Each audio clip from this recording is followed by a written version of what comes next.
विभिन्न शाखाका प्रमुखज्यूहरू, बाल सञ्जालका साथीहरू, विभिन्न बाल क्लबका अध्यक्ष एवं पदाधिकारीज्यूहरू, यहाँ उपस्थित अन्य महानुभावहरू, आजको यस विशेष र अर्थपूर्ण कार्यक्रम गाउँपालिका स्तरीय बाल सञ्जाल पुनर्गठन तथा अभिमुखीकरण कार्यक्रममा यस कार्यक्रमको प्रमुख अतिथिज्यू र अतिथिज्यूहरू सबैलाई धरमसुङ गाउँपालिका स्तरीय बाल सञ्जालको तर्फबाट र म महिमा कार्की गाउँपालिका स्तरीय बाल सञ्जालको उपाध्यक्षको तर्फबाट स्वागत तथा मेरो न्यानो अभिवादन व्यक्त गर्न चाहन्छु।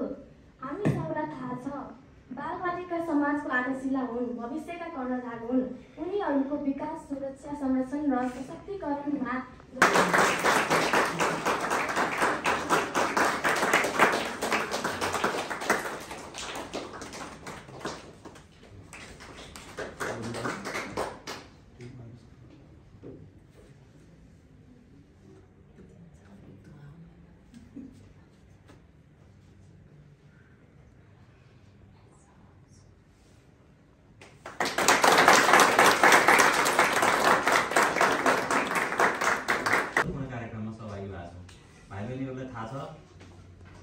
विभिन्न क्षेत्रका आफ्ना अधिकारहरू हुन्छन् र सबैले आफ्नो क्षेत्रका अधिकारहरू खोज्ने गर्दछन् हैन।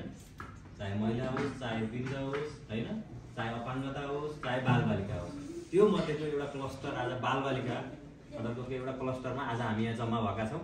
हाम्रा स्वागत पनि गर्दछु र केही चिजहरू भन्न पनि चाहन्छु। विद्यार्थी तपाईहरुको भविष्य आफैले बढ्ने, विद्यार्थीले टिचरले सिकाउने चिजहरू सिक्ने हो। तपाईहरु अब बाल सञ्जालमा तपाईहरुले चाहिँ के आफ्नो अधिकार छ भन्ने कुरा चाहिँ धेरै चाहिँ तपाईहरुले अधिकारहरू छ तपाईहरुमा, तर अधिकार मात्र होइन, त्यसमा कर्तव्य पनि छ भन्ने बुझ्नुपर्छ तपाईहरुले।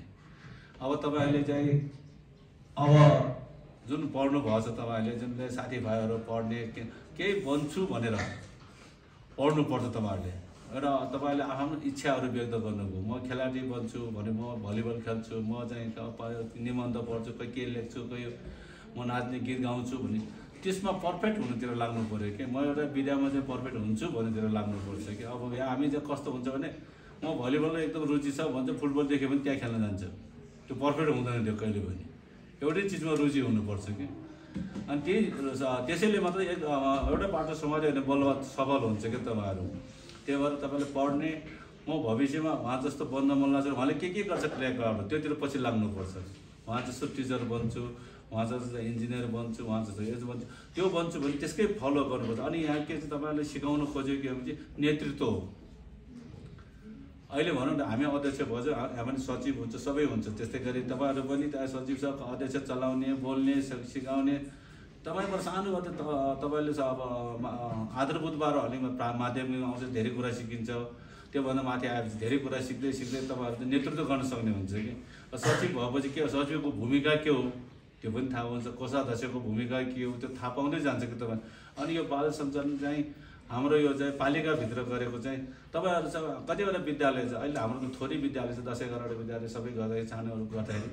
अरू पालिकाहरूमा त अब 60वटा विद्यालय, 80वटा विद्यालय भएको पालिका हुन्छ। त्यो सबैको चाहिँ कार्यक्रम गर्दाखेरि तपाईँको साथी पनि बढ्छ क्या। यस्तै कार्यक्रममा तपाईँले नचिनेको साथीहरू यहाँ पनि भयो होला, एउटा स्कुल चाहिँ चिन्दैन नि, यहाँ चिनिन्छ क्या। अनि तपाईँहरूको लिङ्क बढ्छ। अनि तपाईँले कुन चाहिँ उसमा छ भने यो त हामीले उहाँ भेटेको, अनि उहाँबाट चाहिँ यो यस्तो चाहिँ बोल्न सक्ने थियो, उहाँ चाहिँ अलिक लजाउँथ्यो, त्यस्तो कुराहरू हुन्छ कि। तपाईँहरूले त्यसमा क्षमता बढ्छ। म पनि उहाँ जस्तै अब राम्रो पढ्थ्यो, उहाँले स्पिच राम्रो दिन्थ्यो, उहाँको पर्सनालिटी राम्रो थियो, त्योहरू चाहिँ थाहा हुन्छ तपाईँहरू कि। अनि प्रतिस्पर्धा चाहिँ म पनि यस्तै बन्छु भन्नेतिर लाग्न सक्नुपर्छ कि। उहाँ जुन राम्रोको फलो गर्न सक्नुपर्छ तपाईँहरूले चाहिँ, जे चिज पनि यसले राम्रो गरेछ भने उसले बदमास गर्ने मैले किन नआउने, उसलाई चाहिँ के पनि नगर्ने भन्नेतिर लाग्नु हुन्न। अरूको पछि चाहिँ साथीको चाहिँ नराम्रोको चिजहरू सोच्नै हुँदैन, पोजिटिभ मात्र होइन। उसले झगडा उसलाई पिटेपछि म पनि हामी पनि पिट्नु जाऊँ त्यो होइन, त्यसलाई माफी दिउँ, सिद्धियो त्यहाँ झगडै हुँदैन, त्यसको बदला भावनाहरू हुनु हुँदैन।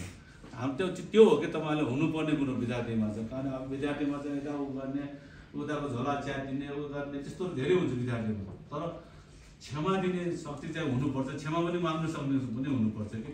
त्यो किसिमको चाहिँ तपाईँहरूको चाहिँ क्षमता चाहिँ बढाउनुपर्छ। जे बन्छु भन्छु त्यो बन्नेतिर चाहिँ लाग्नुपर्छ। खालि अब त्यो उठ्ने बेलामा चाहिँ म यो बन्छु भनेर हुँदैन। तर बन्ने भन्ने चिज चाहिँ के बन्नलाई के गर्नुपर्छ साथीहरू हुन्छ कस्तो किताबहरू पढ्नुपर्छ कि अब तपाईँहरू मोबाइलै चलाउने भने त्यो सम्बन्धी मात्र मोबाइल चलाउने ज्ञान लिने चिजहरू नचाहिने चिजहरूलाई चाहिँ त्यसले लाग्नु हुँदैन मोबाइल चलाउनै हुँदैन भनेपछि मोबाइल चाहिने चिज मात्र चलाउनु त्यो भएर तपाईँको ज्ञान हुन्छ होइन भने म अरू जस्तो हो म पनि त्यस्तै भने जिन्दगीमा दुःख पाउँछ पढ्नु सकेन भने के गर्नु क्षमता भएन भने स्किल हुनुपर्छ भने तपाईँ बाल सञ्जाल गठन गरेको यो स्किल भएन भने केही पनि गर्न सक्दैन गाह्रो हुन्छ जे पनि आखिरमा हामी दुःख पाउने हुन्छ त्यही भएर जे चिज पनि स्किल बढाउनुतिर लाग्नु तपाईँ साथीको राम्रोसँग उहाँको जो राम्रो विद्यार्थी पढ्छ त्यसको फलो गर्ने उहाँको क्रियाकलापहरू कस्तो छ अनि त्यो भने हाजिर जवाबप्रति कसैमा अलिकति ट्यालेन्ट छ त्यसको पछि लाएर सिक्न पाउन सकिन्छ त्यस्तो कुराहरूतिर लाग्नुहोस् तपाईँहरू फेरि पनि तपाईँहरूको फेरि अब नयाँ पुरानोहरूलाई पनि धन्यवाद दिन चाहन्छु र अब नयाँ आउनेलाई पनि स्वागत पनि गर्छौँ हामी भन्दै आजको तपाईँको यो गाउँसेले बाल सञ्जाल पुनर्गठन होस् र अभिमुखी चिज अहिले धेरै कुराहरू चाहिँ अभिमुखी तालिममा तपाईँहरूले सिकाउनुहुन्छ त्यो कुराहरू सिकेर जानुहोस् अनि तपाईँ मात्रै सिक्ने हो तपाईँले सिकेको चिज चाहिँ तपाईँको स्कुलमा गएर आफ्नो साथीहरू समकक्ष साथीहरूलाई पनि सिकाउनु हामीले त यही सिकेर आयो भनेर चाहिँ तल पनि थाहा दिनुपर्छ कि तपाईँहरूले त्यो चाहिँ गरिदिनु भन्दै म विद्यालयबाट आउनुभएका बाल क्लबका संयुक्त शिक्षकहरू विभिन्न विद्यालयका बाल क्लबका पदाधिकारीहरू र मसँगै कार्यरत बाल सञ्जालको अधिकारीहरूमा सम्पूर्ण नमस्कार। विशेषतः म के भन्न चाहन्छु भनेपछि रक्जुम गाउँपालिकालाई म धेरै धन्यवाद दिन चाहन्छु किनभने यो पालिकाले प्रत्येक वर्ष यस्तो कार्यक्रमहरू आयोजना गरेर बालबालिकाको क्षमता अभिवृद्धि गरेको छ जसले बालबालिकाले धेरै सहयोग पुर्याएको छ र आउने यो जुन अब नयाँ जुन सङ्गठन हुने बाल सञ्जाल छ त्यसमा पनि पालिकाले यो बालबालिकाको अधिकारहरू संरक्षण गरेर विभिन्न कार्यहरू गर्नेछ र त्यसलाई सफल पार्नेछ भन्ने आशा साथ आजको यस कार्यक्रम यो उद्घाटनको कार्यक्रम चाहिँ समापन घोषणा गर्छु। हस्त धन्यवाद।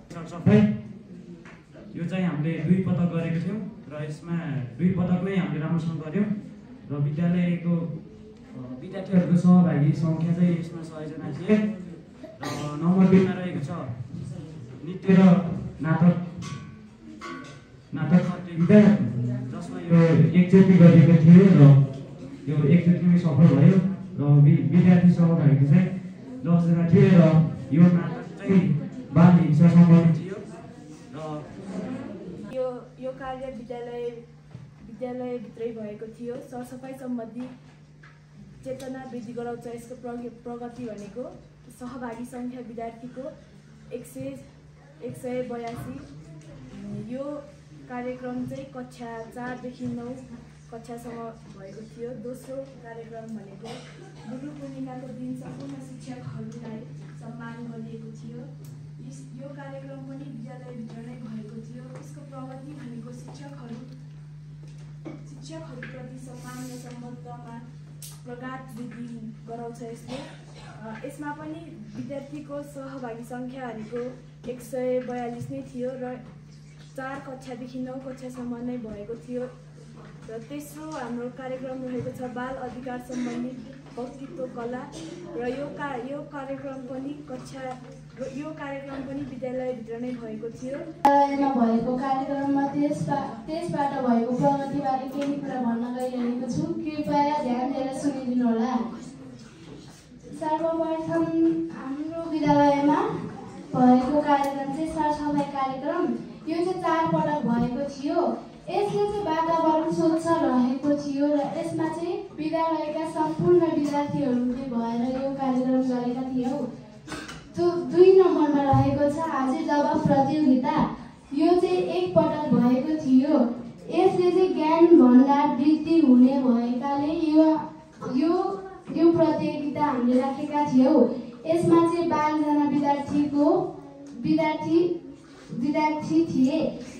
3 मा चाहिँ रहेको छ चित्रकला प्रतियोगिता। यो चाहिँ 1 पटक भएको थियो। यसले चाहिँ सृजनशीलको विकास हुने भएकाले यसलाई हामीले राखेका थियौँ। यो चाहिँ कक्षा 4 देखि 5 सम्म 12 जना र कक्षा 6 देखि 8 सम्म 22 जना भएर गरेका थियौँ। प्रमुख अतिथि सम्पूर्ण अतिथिज्यू र सहभागी शिक्षक तथा विद्यार्थी साथीहरूलाई मेरो व्यक्तिगत तर्फबाट छैरो बाल क्लबले बालबालिकाको हक हितका लागि आर्थिक वर्ष 2081-82मा निम्नानुसार कार्यक्रम गरी प्रतिवेदन प्रस्तुत गर्दछु। बाल क्लबमा आबद्ध सङ्ख्या बालक 20 जना, बालिका 25 जना, जम्मा 45, उमेर समूह 5 देखि 12 सम्म। बाल क्लबको नाम छैरो बाल क्लब, ठेगाना घरजोङ गाउँमा 1 छैरो मुस्ताङ। बाल क्लबले आर्थिक वर्ष 2081-82 को हालसम्म गरेको कार्यक्रमको प्रगति विवरण। कार्यक्रमको नाम राष्ट्रिय बाल दिवस 2081 नारा सहित भाद्र 29 गते शनिबार पेरेका सहित छैरो गाउँ परिक्रमा गरी विद्यालयमा आई सम्पन्न गरियो। इकाइ 1 प्रगति बालबालिकाले आफ्नो हक अधिकार बारेमा जानकारी पाए। सहभागी सङ्ख्या 52 जना।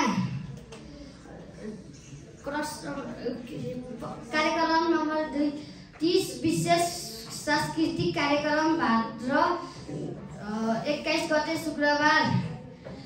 इकाइ 1 बालबालिकाको मनोरञ्जनात्मक कार्यक्रम 55। सहभागिता सङ्ख्या 55 जना।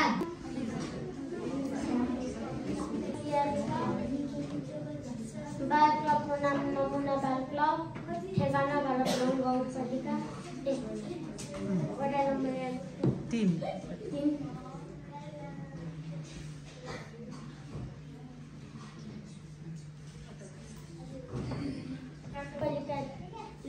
हाम्रो बाल क्लबले गरेको कामहरू: विद्यालय वरपर सरसफाइ, विद्यालय करेसाबारी निर्माण, फुलबारी निर्माण, लौरा हिंसा सम्बन्धी नाटक।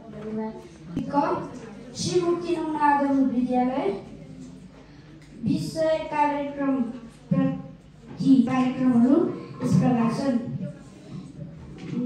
नियमित बैठक भएको, सदस्यता शुल्क उठाएको, गुरु पूर्णिमा विभिन्न कार्यक्रम आयोजन गरेको, सरसफाइ कार्यक्रम गरेको।